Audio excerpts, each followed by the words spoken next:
Tell me, are you interested in using a fiber laser to make some money? Let's see if we can put together some products using our Monport GI60 MOPA fiber laser, and I'll also explain some of my pricing strategies.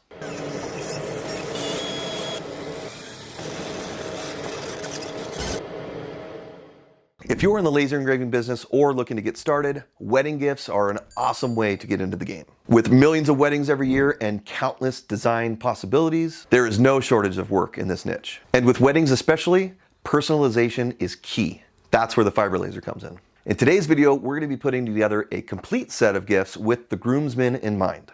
I always find it to be a good sales technique to bundle a group of items together to make it easy for a customer to buy everything they need directly from you. Everything from the customized products to the gift packaging. This one-shop technique really gives a lot of value to the customer, therefore increasing your sales. And also, groomsmen gifts are really great because in a wedding party, there could be anywhere from 2 to 8, even more groomsmen in a wedding party. So when we're making this to sell, we're not just making one of them to sell. It's an entire set for multiple people. Now, in today's set, we're going to be offering a metal pocket watch, a custom engraved knife, a color engraved flask,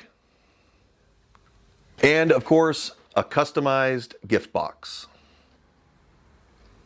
So let's get the laser fired up and I'll show you how I made these. All right, so here's our first project, a nice metal pocket watch. So we're gonna go ahead and create a custom engraving for the front of us. But first, before we do that, I wanna make a little bit of a jig here. So this jig is gonna do two different things. Number one, it's gonna create a nice stable surface for my pocket watch to sit on top of the laser. Because I don't know if you can see or not, but the side profile of this pocket watch is a little bit concave.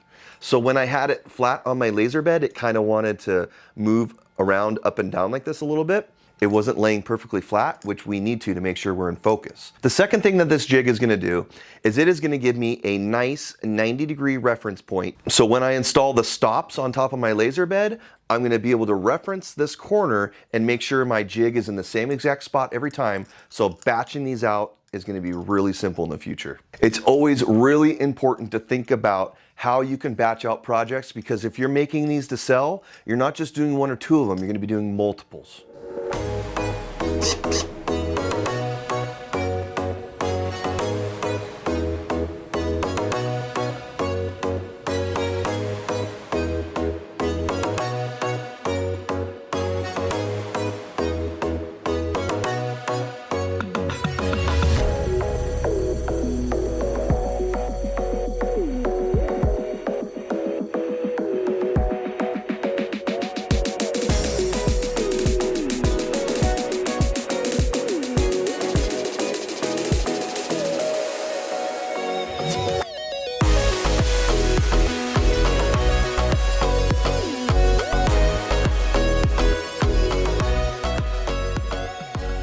All right, now our second project for our groomsmen gift box is going to be a pocket knife. These make really awesome gifts because every guy loves pocket knives, and when you personalize it on top of that, it's even better. It's just a bonus. That's one of the best parts of having a laser, and a fiber laser to be specific, because you can take an everyday object like this pocket knife, engrave a name and a date on it, and boom, now it is personalized. You're increasing the value of it. So the same rules are going to apply with our pocket knife as they did with the pocket watch. You're going to want to make sure you set up some sort of just basic jig for alignment so that you can take these out when they're done and throw a new one in and just keep batching them out. This is going to be a really short engraving. This is only going to take about 10 seconds. We're going to flip it over and do the other side. Let's go.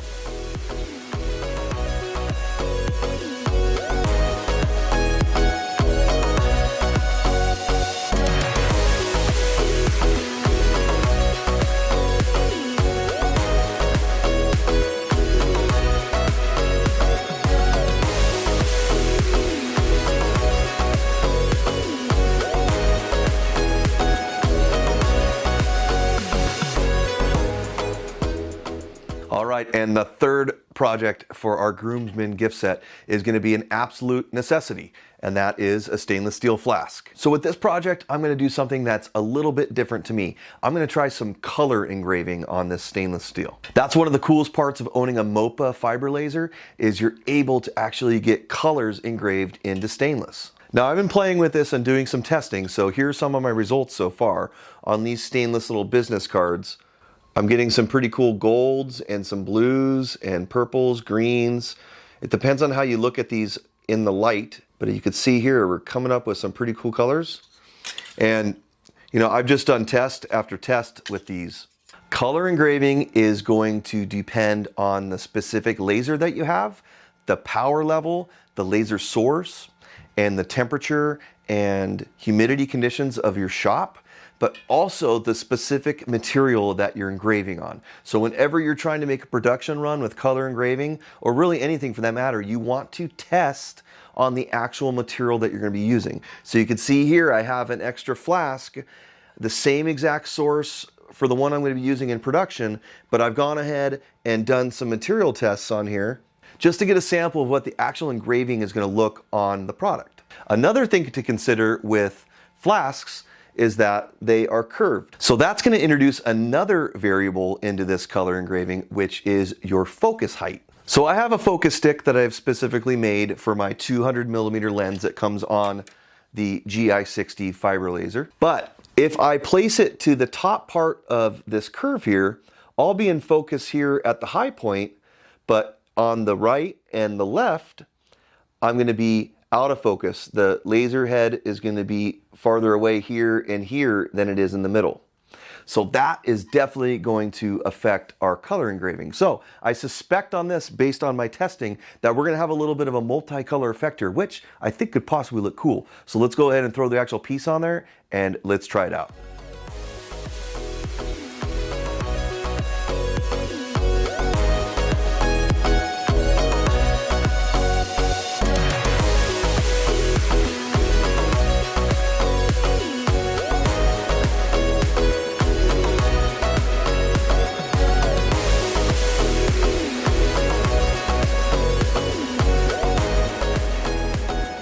All right, so what do you think?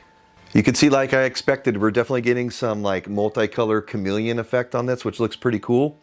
And that's just because of the changes in the focus height, because of the curved portion of the flask. So there you have it, color engraving on stainless steel. I think it looks pretty cool, but tell me, what do you think? Leave a comment down below. Do you want to see more of this? You want to see a specific video just on this? Let me know. All right, the last thing we're going to be working on to tie this whole Groomsman project together is a gift box. Now, if you didn't know, not only can the fiber laser engrave metal, but it can also engrave paper. So this is a really heavy-duty cardstock that this box is made out of, and the fiber laser is gonna blow right through this. And I don't mean cutting through the paper, but I mean creating this fast. We're gonna create a graphic on top of the box, a personalized graphic, so that we could put all of our projects inside this and ship it out to our customer. All right, so these boxes come flat, so I've laid it on top of my laser bed here, and I went ahead and taped down the front cover so that it's going to be nice and flat, and I've set my focus. And as you can see, I'm using a large portion of this bed, so it's a good thing that the GI60 has a 7.9 inch by 7.9 inch cut area and engraving area, thanks to the 200mm lens.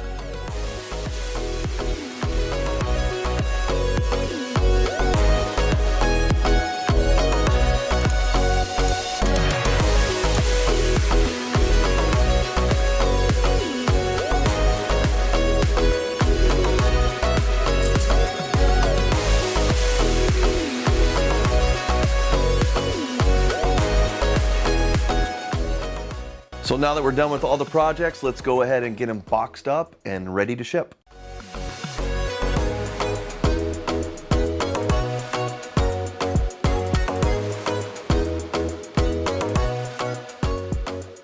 All right, so now that the projects are done, let's take a few moments and talk about pricing. My total material cost for all of these items was $22 from Amazon. My total machine time working on these products was about 10 minutes, and at $25 an hour for machine time, that comes out to about $4. Now, my total labor cost for the project, which includes everything from purchasing the materials, setting up the machine, monitoring it, and packaging, came out to about 10 minutes as well. Now, at $50 an hour for labor time, that puts the total labor cost at about $8. So on a really quick and fast project like this, I really like to have my profit and overhead at about 50%.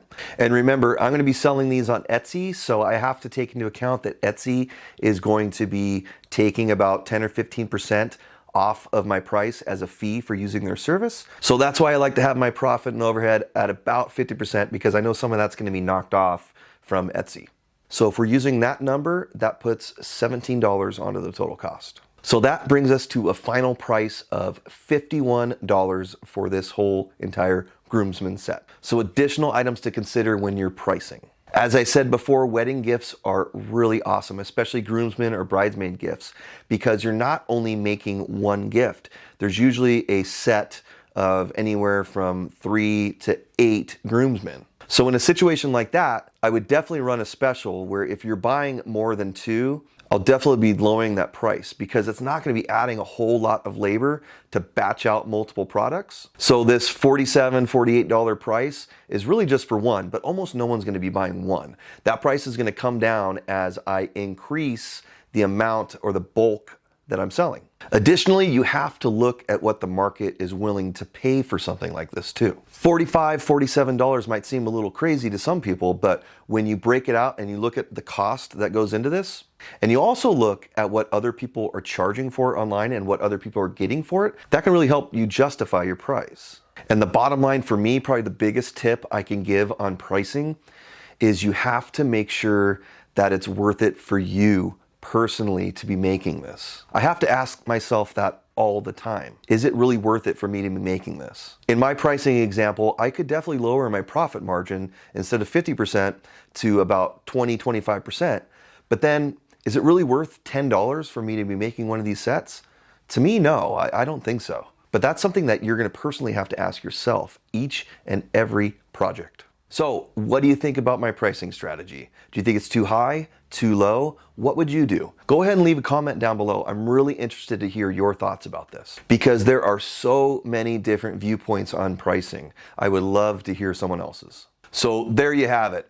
You know, there are just so many projects that you can complete with the fiber laser. And one of the things that I like best about it is the detail that you get, and of course the speed. But I want to hear again from you. What projects do you use your fiber laser for, or what projects would you like to use a fiber laser for? Is there any specific project you'd like to see me tackle on this Monport GI60? Let me know in the comments down below. Well, I hope you liked today's video, and I hope you enjoyed my insights into how I price my products. Remember, there are so many different ways that you can price items. This is just a small glimpse into some of the things that I think about when I'm coming up with my prices. We are simply sharing some of the things that work for us, so that maybe it'll help you in your hobby or your business. And please, if you found this video helpful, I'd appreciate it if you liked the video, and remember, please subscribe to the channel so you don't miss out on anything. We have a lot of cool videos coming up. Thanks for watching, and we'll catch you on the next one.